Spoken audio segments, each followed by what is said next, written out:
तो अब हम डिस्कस करेंगे पीएम कुसुम स्कीम के बारे में। ठीक है, अगर इसका फुल फॉर्म देखा जाए तो ये है प्रधानमंत्री किसान ऊर्जा सुरक्षा एवं उत्थान महाअभियान। ठीक है, बड़ा अच्छा फुल फॉर्म है इसका, याद कर लीजिएगा। ठीक है, क्या है फिर से देखते हैं, किसान ऊर्जा सुरक्षा एवं उत्थान महाअभियान। अब ये स्कीम 2019 में था। ठीक है, हमने एक स्कीम डिस्कस किया था पीछे, सुमन स्कीम।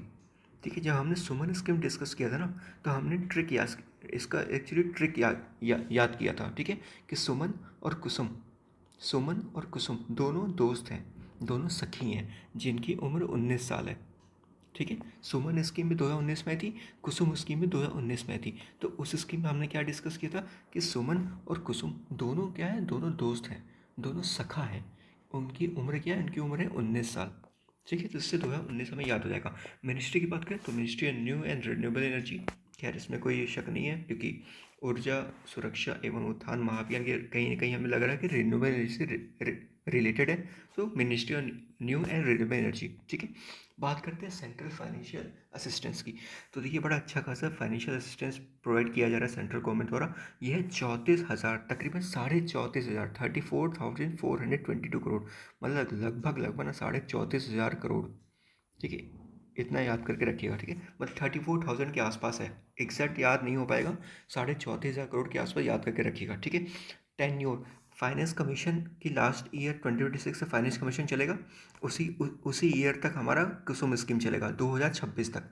ठीक है, तो एक बार फिर से देखते हैं कब आया था, 2019 में आया था। ठीक है, सुमन और कुसुम दोनों सखा हैं, 2000, और उनकी उम्र जो है वो है 19 साल। ठीक है, 2019 में था। Ministry of new and renewable energies की मिनिस्ट्री है।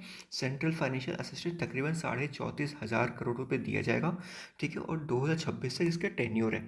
अब इसका ऑब्जेक्टिव क्या है, देखिए, जो फार्म में ना, खेत में किसान जो हैं वो डीजल जनरेटर यूज़ करते हैं। ठीक है, तो गवर्नमेंट की कोशिश है कि इस स्कीम के ज़रिए डीजलाइजेशन ऑफ फार्म सेट किया जाए, मतलब डीजल इंजन, जो हमारे डीजल जनरेटर है ना, उसको सोलर जनरेटर से रिप्लेस किया जाए। ठीक है, पहला ऑब्जेक्टिव। दूसरा objective, water energy security provide किया जाए, फार्मर इनकम को इंक्रीज़ किया जाए, इन्वायरमेंटल पॉल्यूशन डिक्रीज़ किया जाए।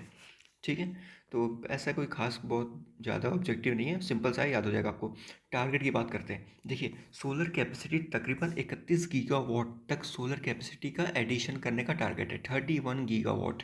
ठीक है, अभी हमने एक स्कीम पढ़ा था, solar power park and ultra major solar power park project, पढ़ा था ना कल या परसों। उसका टारगेट क्या था, सोलर पावर पार्क का टारगेट क्या था, याद है कुछ, 40 गीगावाट। ठीक है, 40 गीगावाट, इसका कितना है, लगभग 31 गीगावाट है। ठीक है, याद रखिएगा, सोलर कैपेसिटी कितना हम लोग एडिशन कर रहे हैं, सोलर कैपेसिटी का 31 गीगावाट, 31 गीगावाट। ठीक है, और दूसरा दूसरा टारगेट क्या है कि तकरीबन 35 लाख सोलर पंप को इंस्टॉल किया जाए। ठीक है, डीजल पंप को हटा के तकरीबन 35 लाख सोलर पंप को इंस्टॉल किया जाए। देखो, सारा जो खेल है ना 30s में चल रहा है, 35 लाख, 31 गीगावाट, और जो फंड है ना वो है 34,000 करोड़। ठीक है, मतलब सारा खेल 30 के आसपास चल, थोड़ा बहुत आइडिया रखोगे ना तो ऑप्शन एलिमिनेट कर पाओगे आप। ठीक है, इन केस अगर आपको याद नहीं रह रहा है तो सारा खेल जो है वो 30s में चल रहा है, 31 गीगावाट, 35 लाख पंप, और 34,500 करोड़ का फंड। ठीक है, ओके।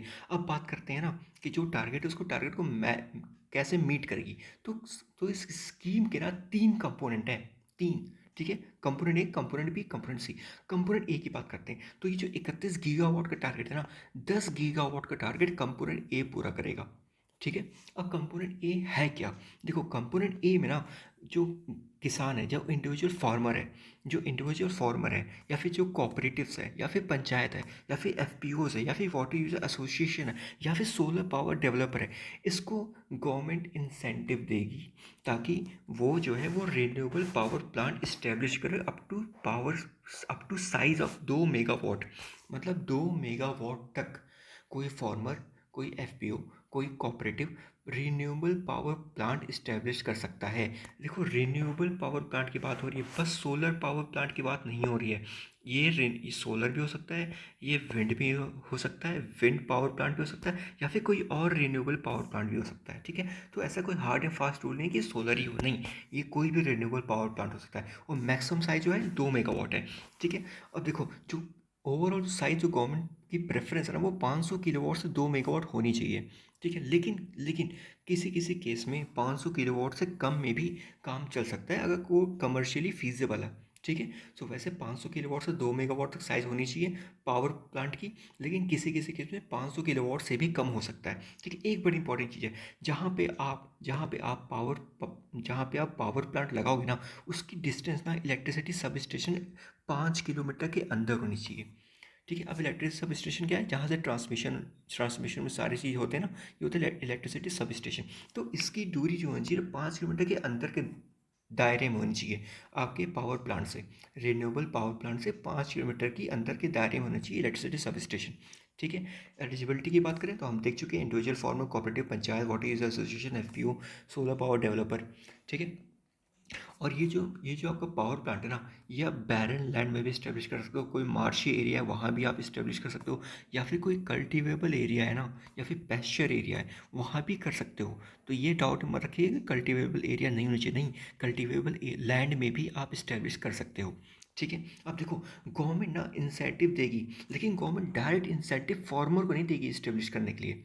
ठीक है, अब इसमें है क्या ना, आरबीआई ने कुछ टाइम पहले बोला है कि ये जो कंपोनेंट है ना, जब जब फार्मर इस्टेब्लिश कर रहा है पावर प्लांट, इसको प्रायोरिटी सेक्टर लेंडिंग में हम रख रहे हैं। इसका मतलब ये है कि लोन अगर फार्मर चाहेगा इस्टेब्लिश करने के लिए, बैंक के पास लोन मांगने जाएगा, तो बैंक लोन देने की चांसेस बहुत ज़्यादा हैं। क्यों? क्योंकि ये प्रायोरिटी सेक्टर लेंडिंग में है। ठीक है, अब गवर्नमेंट के इंसेंटिव की बात करते हैं। गवर्नमेंट डायरेक्ट इंसेंटिव नहीं देगी फार्मर को। गवर्नमेंट क्या करेगी ना, गवर्नमेंट इंसेंटिव देगी डिस्कॉम्स को। डिस्कॉम्स क्या करेगा, आपका मान लो पावर प्लांट है कि आप इससे एनर्जी पैदा कर रहे हो, पावर प्रोड्यूस कर रहे हो, इलेक्ट्रिसिटी प्रोड्यूस कर रहे हो। ठीक है, अब डिस्कॉम क्या करेगा ना, ये खरीदेगा, आपसे खरीदेगा। क्यों खरीदेगा? क्योंकि डिस्कॉम को इंसेंटिव मिल रहा है। कितना इंसेंटिव मिल रहा है? 40 पैसे पर किलोवाट, या फिर 6.6 लाख पर मेगावाट पर ईयर। इतना इंसेंटिव गवर्नमेंट देगी 5 साल तक डिस्कॉम को, 5 ईयर तक इतना इंसेंटिव देगी। तो कुल मिला के 500 में टोटल इंसेंटिव हो जाएगा 33 लाख पर मेगावाट। ठीक है, तो डिस्कॉम को अच्छा खासा इंसेंटिव मिल रहा है, तो इसलिए वो आपसे खरीदेगी पावर। ठीक है, ओके, हमें कंपोनेंट ए समझ में आ गया कि नहीं आ गया? क्या करेंगे हम? अब रिन्यूएबल पावर प्लांट को इस्टेब्लिश करेंगे। साइज़ क्या होना चाहिए? मैक्सिमम 2 मेगावाट, 500 किलोवाट से 2 मेगावाट, पर किसी किसी केस में 500 किलोवाट से भी कम हम जा सकते हैं अगर वो फिजिबल है। ठीक है, प्रायोरिटी सेक्टर लैंडिंग में है तो हमें लोन मिलने के चांसेस बहुत ज़्यादा है। और गवर्नमेंट इंसेंटिव देगी, किसको देगी? डिस्कॉम को देगी। डिस्कॉम को देगी किस रेट पे देगी? 40 पैसे पर किलोवाट, मैक्सिमम 5 साल तक देगी। और 5 साल का जो मैक्सिमम इंसेंटिव वो है 33 लाख पर मेगावाट।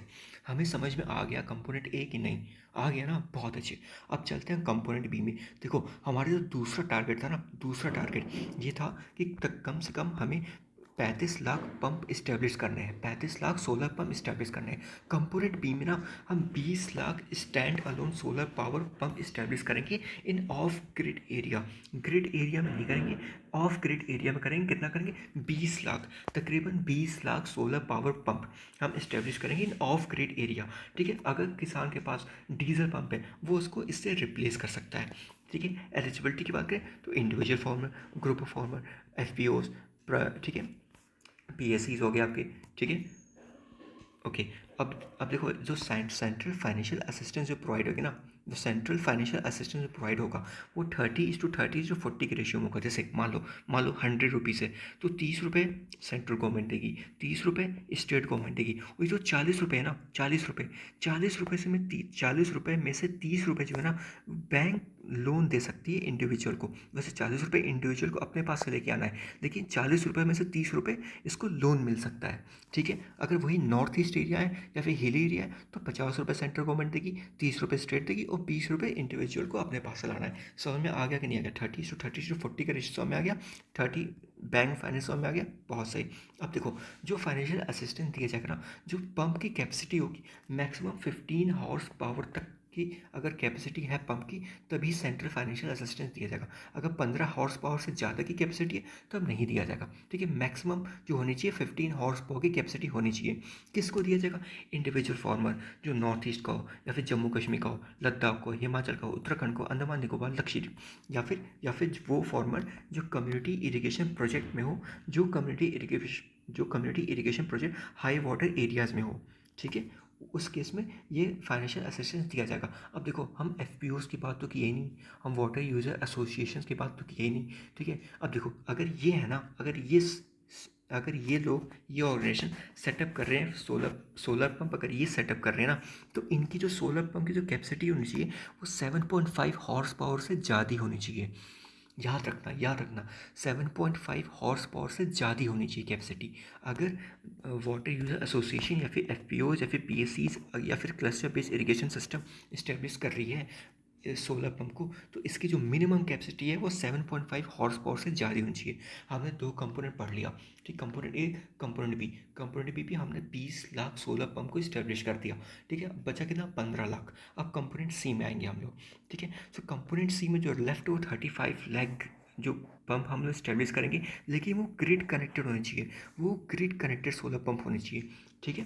ओके, अब इसमें दो कंपोनेंट है, एक इंडिविजुअल पंप सोलराइजेशन की बात करेंगे और एक फीडर लेवल सोलराइजेशन की बात करेंगे। फीडर बोले तो फीडर में ट्रांसमिशन, जो इलेक्ट्रिसिटी ट्रांसमिट होकर आती है ना, तो इसका भी हम सोलराइजेशन करेंगे, ठीक है। इंडिविजुअल पंप सोलराइजेशन की बात करें तो इसका जो फंडिंग रेशियो है ना, वो सेम है कंपोनेंट बी का, मतलब 30:30।